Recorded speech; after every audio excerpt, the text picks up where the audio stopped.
ಅತ್ಯಂತ ಜರ್ಮನಿಯಿಂದ ಮತ್ತು ಉತ್ತರ ಭಾರತದ ಹರ್ಷವರ್ಧನ ಸೋಲಿಸಿದ ಇಮ್ಮಡಿ ಪುಲಿಕೇಶಿ ಅಂತ ಬರ್ತಾನ. ಈಗ ಸದ್ಯದ ಮಟ್ಟಿಗೆ ಚಾಲುಕ್ಯ ಉತ್ಸವ ಬಂದೈತಿ. ಆ ಚಾಲುಕ್ಯ ಉತ್ಸವದೊಳಗೆ ಕನ್ನಡ ಸಂಸ್ಕೃತಿ, ಕನ್ನಡ ನಾಡಿನ ಬಗ್ಗೆ ಬಹಳಷ್ಟು ಏನಪ್ಪಾ ಅಂತಂದ್ರೆ ಕೊಡುಗೆಯನ್ನು ಕೊಟ್ಟಿರ್ತಕ್ಕಂಥದ್ದು ಅಂತ ನೋಡ್ತೀವಿ. ಆ ಐತಿಹಾಸಿಕದ ಹಿನ್ನೆಲೆಯನ್ನ ಈ ಒಂದು ಕಲಾಭವನದೊಳಗೆ ನಿರ್ಮಿಸಿದ್ದು ಮತ್ತು ನಮ್ಮ ಪರಂಪರೆಯನ್ನು ಉಳಿಸಿಕೊಂಡು ಹೋಗ್ತಕ್ಕಂಥದ್ದು ಒಂದು ಐತಿಹಾಸಿಕದ ಒಂದು ಸಂಗತಿ ಅಂತ ಹೇಳಕ ಇಷ್ಟಪಡ್ತೀನಿ.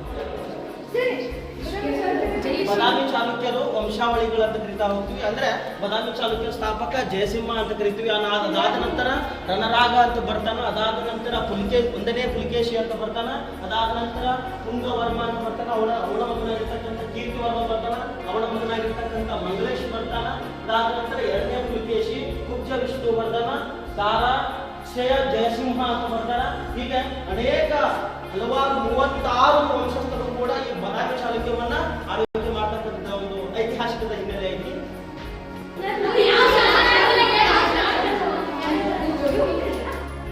ಯುದ್ಧದ ಸಂದರ್ಭದಲ್ಲಿ ಬಳಸ್ತಕ್ಕಂಥ ಶಸ್ತ್ರಾಸ್ತ್ರಗಳನ್ನು ಕರೀತಾ ಹೋಗ್ತೀವಿ. ಇದರಲ್ಲಿ ಕತ್ತೆ ಆಗಿರ್ಬೋದು,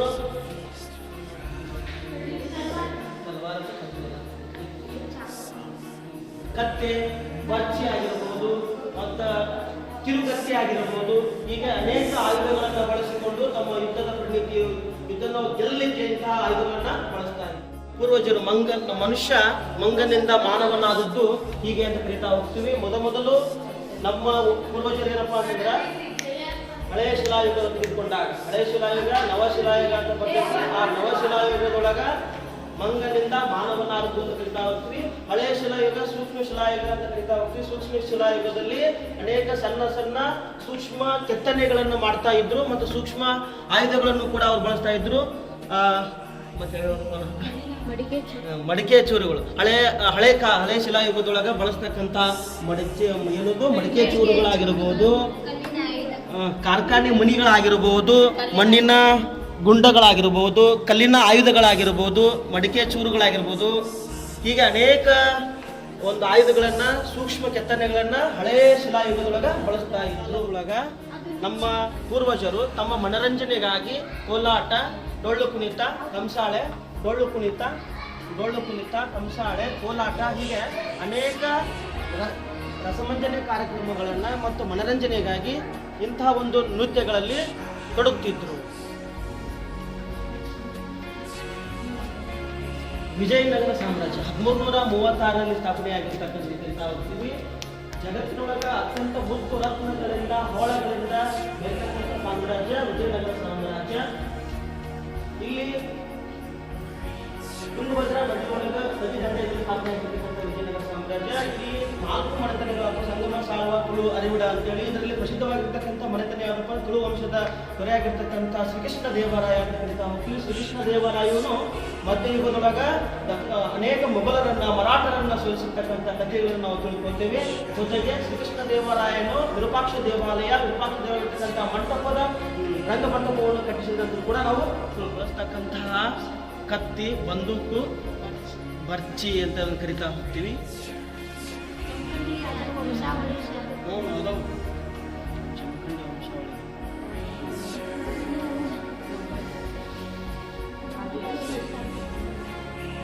ಆದಿಲ್ ಶಾಹಿಗಳು ಅರಸರ ವಂಶಾವಳಿಗಳು ಅಂತ ಕರಿತಾ ಹೋಗ್ತೀವಿ. ಬಿಜಾಪುರ ಆದಿಲ್ ಶಾಹಿ ಮನೆತನದ ಸ್ಥಾಪಕ ಯೂಸಫ್ ಆದಿಲ್ ಖಾನ್ ಅಂತ ಕರಿತಾ ಹೋಗ್ತೀವಿ.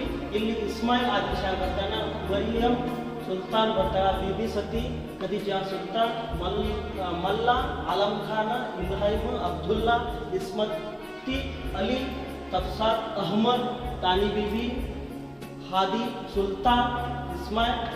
ಒಟ್ಟಾರೆಯಾಗಿ ಈ ಬಿಜಾಪುರ ಆದಿಲ್ ಶಾಹಿ ಮನೆತನದೊಳಗ ಅತ್ಯಂತ ವಿಜಯನಗರ ಸಾಮ್ರಾಜ್ಯಕ್ಕೆ ಇದಕ್ಕೆ ಬಹಳಷ್ಟು ವ್ಯತ್ಯಾಸ ಇರ್ತಕ್ಕಂಥದ್ದು ಏನಪ್ಪಾ ಅಂತಂದ್ರೆ ತನ್ನ ಸಾಮ್ರಾಜ್ಯಕ್ಕೆ ಬೆಳೆಸಲಿಕ್ಕೆ ಅನೇಕ ಸಾಮ್ರಾಜ್ಯಗಳನ್ನ ಅವನತಿ ಮಾಡಿರ್ತಕ್ಕಂಥ ಸಾಮ್ರಾಜ್ಯ ಬಿಜಾಪುರ ಆದಿಲ್ ಶಾಹಿ ಅಂತ ಕರಿತೀವಿ.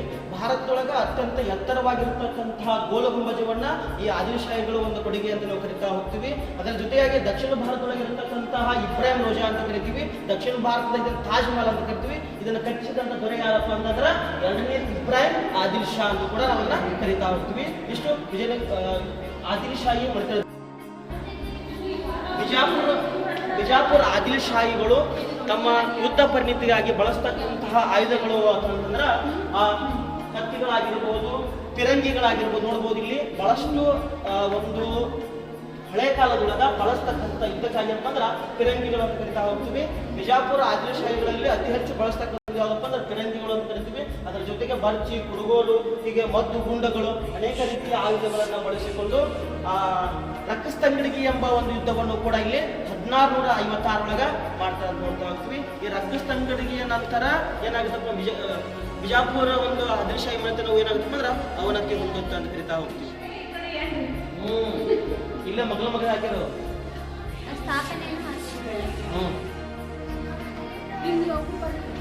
ದಕ್ಷಿಣ ಭಾರತದಲ್ಲಿ ಪೂರ್ವದೊಳಗ ನಮ್ಮ ಪೂರ್ವಜರು ಮನರಂಜನೆಗಾಗಿ ಬಳಸ್ತಕ್ಕಂತಹ ನೃತ್ಯಗಳಲ್ಲಿ ಡೊಳ್ಳು ಕುಣಿತ, ಕಂಸಾಳೆ, ಕೋಲಾಟ ಹೀಗೆ ಅನೇಕ ನೃತ್ಯಗಳಲ್ಲಿ ಭಾಗಿಯಾಗ್ತಿದ್ರು ಅಂತ ನೋಡ್ತಾ ಹೋಗ್ತೀವಿ.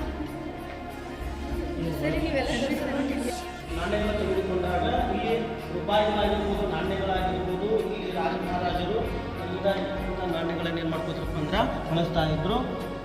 ಸಮುದ್ರಗುಪ್ತನ ತೆಗೆದುಕೊಂಡಾಗ 9 ಪ್ರಕಾರದ ನಾಣ್ಯಗಳನ್ನು ಹೊರಡಿಸಿದನು. ನಾಣ್ಯಗಳನ್ನು ಹೊರಡಿಸುವಂತ ಉದ್ದೇಶ ಏನಪ್ಪಾ ಅಂತಂದ್ರೆ ತಮ್ಮ ಸಾಮ್ರಾಜ್ಯವನ್ನು ವಿಸ್ತರಿಸಿಕೊಂಡು ಯುದ್ಧ ಭೂಮಿಗಾಗಿ ಜೊತೆಗೆ ನಾನು ಈ ಒಂದು ಐತಿಹಾಸಿಕ ಸ್ಥಳದೊಳಗೆ ನಾನು ಆಳ್ವಿಕೆ ಮಾಡಿದ್ದೆ ಅನ್ನೋ ಉದ್ದೇಶ ಸಲುವಾಗಿ, ಜೊತೆಗೆ ನಾನು ಯುದ್ಧ ಗೆದ್ದಿನ ಅನ್ನೋ ಉದ್ದೇಶ ಸಲುವಾಗಿ ನಾಣ್ಯಗಳ ಮೇಲೆ ತಮ್ಮ ಮುದ್ರೆಗಳನ್ನ ಹಾಕ್ತಾ ಇದ್ರು. ಅದರೊಳಗೆ ನಮ್ಮ ಭಾರತದ ನೆಮ್ಮದಿಯನ್ನು ಕಲಿಸಿಕೊಂಡಿರ್ತಕ್ಕಂಥ ಸಮುದ್ರಗುಪ್ತ ಅಂತ ಕರಿತಾ ಹೋಗ್ತೀವಿ. ಸಮುದ್ರಗುಪ್ತನು 9 ಪ್ರಕಾರದ ನಾಣ್ಯಗಳನ್ನು ಬಳಸಿದ್ದನ್ನು ಒಂದು ಕರಿತೀವಿ.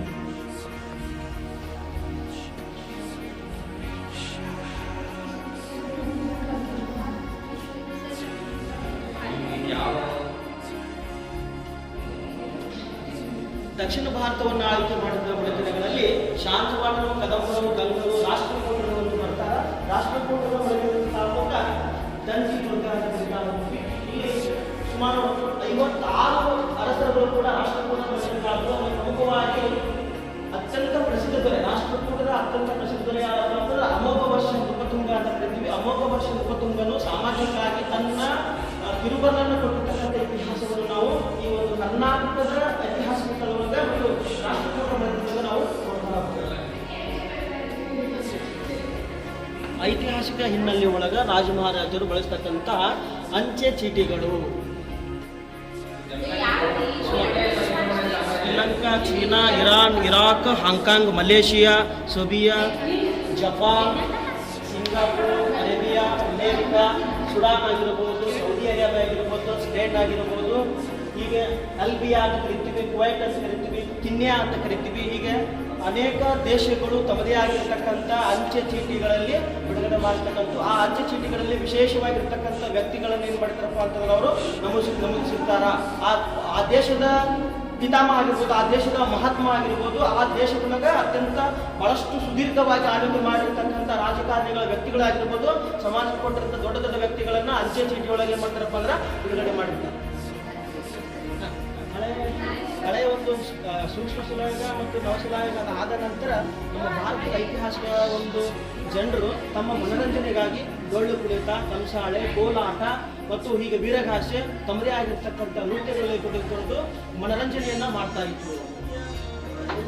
ಸಂಸ್ಕೃತಿಯಲ್ಲಿ ಪೂಜೆ, ಪುನಸ್ಕಾರ, ನಂಬಿಕೆ, ಆರಾಧನೆ ಅನ್ನೋದು ಬಹಳಷ್ಟು ವಿಶೇಷವಾಗಿರ್ತಕ್ಕಂಥದ್ದು. ಹಳೆಯ ಕಾಲದೊಳಗ ಈ ರೀತಿಯಾಗಿ ನಮ್ಮ ದೇವರ ಆರಾಧನೆ ಮಾಡ್ತಾ ಇದ್ರು. ಜೊತೆಗೆ ಅಲ್ಲಿರ್ತಕ್ಕಂಥ ದೇವಾಲಯದ ಮುಂದ್ಗಡೆ ಇರ್ತಕ್ಕಂಥ ಅರಳಿ ಮರ ಆಗಿರ್ಬೋದು, ಅರಳಿ ಮರಕ್ಕೆ ತಮ್ಮದೇ ಆಗಿರ್ತಕ್ಕಂಥ ಹರಕೆಗಳನ್ನು ಕಟ್ಟಿಕೊಂಡು ಆ ಹರಕೆಗಳನ್ನು ಈಡೇರಿಸಿಕೊಳ್ಳಲಿಕ್ಕೆ ಇಂತಹ ತೊಟ್ಟಿಲುಗಳನ್ನು ಕಟ್ಟುವುದು, ಜೊತೆಗೆ ಅನೇಕ ದಾರಗಳನ್ನು ಕಟ್ಟುವುದು, ಇದು ನಮ್ದು ಮೂಢನಂಬಿಕೆ ಅಂತಲ್ಲ, ನಮ್ಮದೇ ಆಗಿರ್ತಕ್ಕಂಥ ನಂಬಿಕೆಗಳಂತ ಕರಿತಾ ಹೋಗ್ತೀವಿ.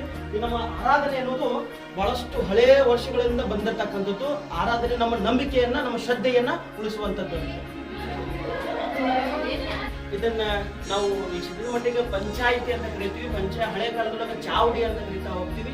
ಚಾವಡಿ ಅಪ್ಪ ಅಂತಂದ್ರೆ ಗ್ರಾಮದಲ್ಲಿರ್ತಕ್ಕಂಥ ಕಂದಾಯ ವಿಭಾಗ ಅಂತ ಕರಿತಾ ಹೋಗ್ತೀವಿ. ಕಂದಾಯ ವಿಭಾಗದೊಳಗ ತಮ್ಮದೇ ಊರಿನ ಆಗಿರ್ಬೋದು, ಮನೆ ಆಗಿರ್ಬೋದು, ಆ ಒಂದು ಕಂದಾಯ ತೆರಿಗೆಯನ್ನು ಕಟ್ಟತಕ್ಕಂಥ ನೋಡ್ತಾ ಹೋಗ್ತೀವಿ. ಚಾವಡಿ ಒಳಗ ಅನೇಕ ದೊಡ್ಡ ವ್ಯಕ್ತಿಗಳನ್ನು ಕರಿತಾ ಹೋಗ್ತೀವಿ. ಊರಿನ ಗೌಡಿಕೆ ಅಂತ ಗೌಡಿಕೆ ಮನೆತನಕ ಚಾವಡಿಯ ಒಂದು ಏನಪ್ಪಾ ಅಂತಂದ್ರ ಗ್ರಾಮ ಸಿದ್ಧಮಂಡಿ ಕರೀತಾರೆ. PDO ಜೊತೆಗೆ PDO ಅಂತ ಕರಿತಾ ಹೋಗ್ತೀವಿ. ತಲಾಟಿ ಅಂತ ಕರಿತಾ ಹೋಗ್ತೀವಿ. ಅಂದ್ರೆ ನಮ್ಮ ಮನೆಯ ಉತ್ತಾರ ಆಗಿರ್ಬೋದು, ನಮ್ಮ ಮನೆಯ ಹೊಲದ ಉತ್ತಾರ ಆಗಿರ್ಬೋದು, ಹೀಗೆ ಮಗು ಜನಿಸಿದಾಗ ಜನ್ಮ ದಿನಾಂಕವನ್ನು ಹಚ್ಚುವುದಾಗಿರ್ಬೋದು, ಈ ಒಂದು ಗ್ರಾಮ ಚೌಳಿ ಒಳಗಂತ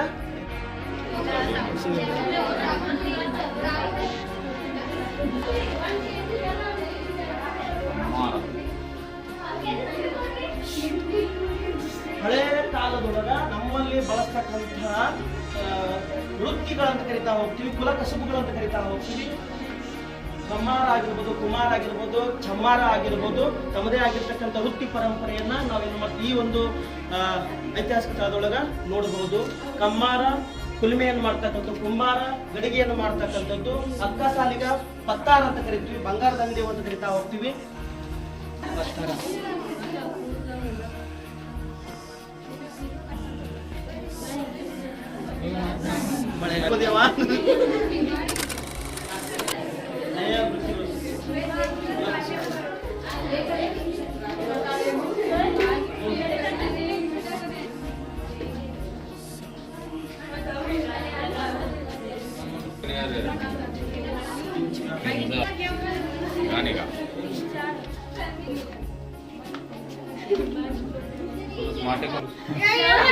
ಯಾರವರು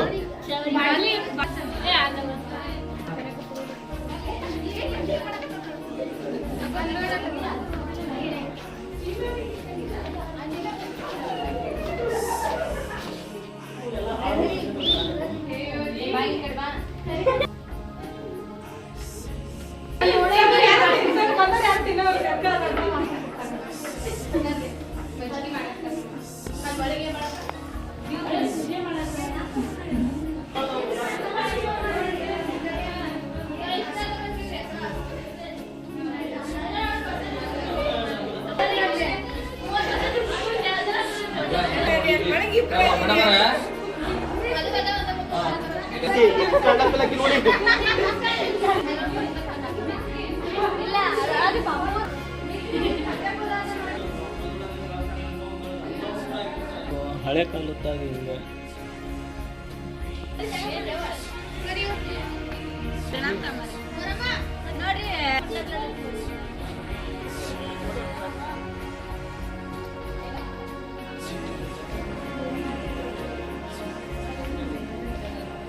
ಕಾರುಹುಣ್ಣಿಮೆ ಅಂತ ಕರಿತೀವಿ. ಕಾರುಹುಣ್ಣಿಮೆ ಜ್ಯೇಷ್ಠ ಮಾಸದಲ್ಲಿ ಬರುವ ಕಾರುಹುಣ್ಣಿಮೆ ಯಥಾರ್ಥಿ ಅಂತ ಕರಿತೀವಿ. ಉತ್ತರ ಕರ್ನಾಟಕದಲ್ಲಿ ಇದು ಮಳೆಗಾಲದ ಮುನ್ಸೂಚನೆ ಅಂತ ಕರಿತಾ ಹೋಗ್ತೀವಿ.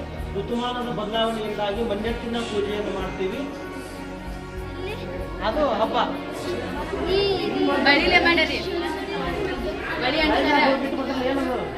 ಮಾಡಿ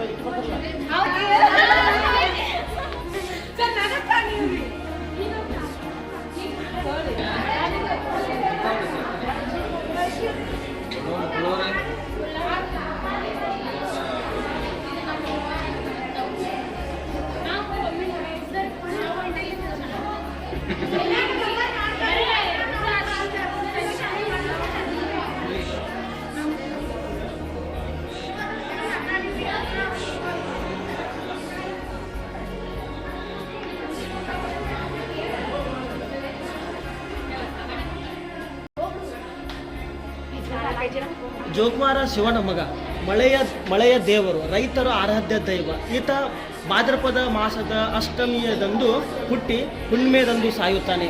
ಅವನ ಆರಾಧನೆಯ ನಿಮಿತ್ತವಾಗಿ ಈ ಹಬ್ಬವನ್ನು ಜೋಕುಮಾರನ ಹಬ್ಬ ಎಂದು ಆಚರಣೆ ಮಾಡುತ್ತಾನೆ. ಸರ್, ಪ್ರೇಮ ವೈದ್ಯವ ಗೆಲ್ಲುತ್ತಾ ಬಂಗಾರ ಎಲ್ಲರಿಗೂ ಪ್ರಿಯವಾಗಿದ್ದು, ಅಂತೆಯೇ ಅಶ್ವಿನಿ ಮಾಸದಲ್ಲಿ ಬರುವ ವಿಜಯದಶಮಿಯ ನಿಮಿತ್ತವಾಗಿ ಬರ್ತಕ್ಕಂಥ ಬನ್ನಿ ಹಬ್ಬ. ಈ ಬನ್ನಿ ಹಬ್ಬವನ್ನು ಎಲ್ಲರೂ ಶತ್ರು ಅಲ್ಲ, ಎಲ್ಲರೂ ಮಿತ್ರರು ಅಲ್ಲ, ಜೊತೆಗೆ ನಾವು ನಾಡ ಹಬ್ಬವನ್ನು ಆಚರಣೆ ಮಾಡ್ತಾ ಹೋಗ್ತೀವಿ. ಆ ಸಂದರ್ಭದೊಳಗೆ ಯಾವುದೇ ರೀತಿಯ ವೈರತ್ವ ಇದ್ದರೂ ಕೂಡ ಅವರಿಗೆ ಬನ್ನಿಯನ್ನು ಕೊಟ್ಟು ಅವರ ಜೊತೆಗೆ ಸ್ನೇಹ ಬಾಂಧವ್ಯ ಇರುವುದೇ ನಾಡ ಹಬ್ಬ, ಬನ್ನಿ ಹಬ್ಬ ಅಂತ ಹೇಳ್ತಾ ಹೋಗ್ತೀವಿ.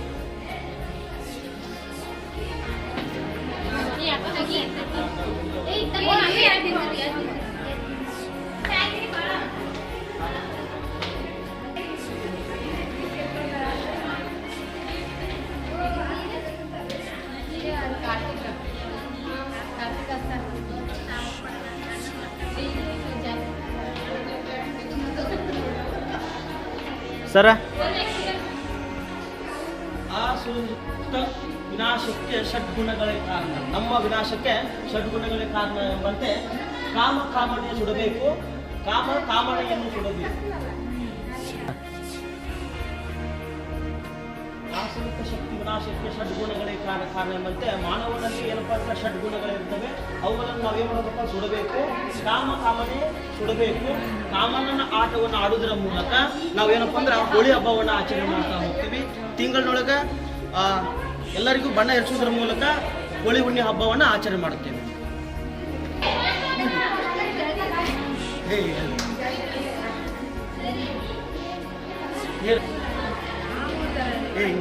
ತಪ್ಪಾಗುತ್ತೆ ಮತ್ತೆ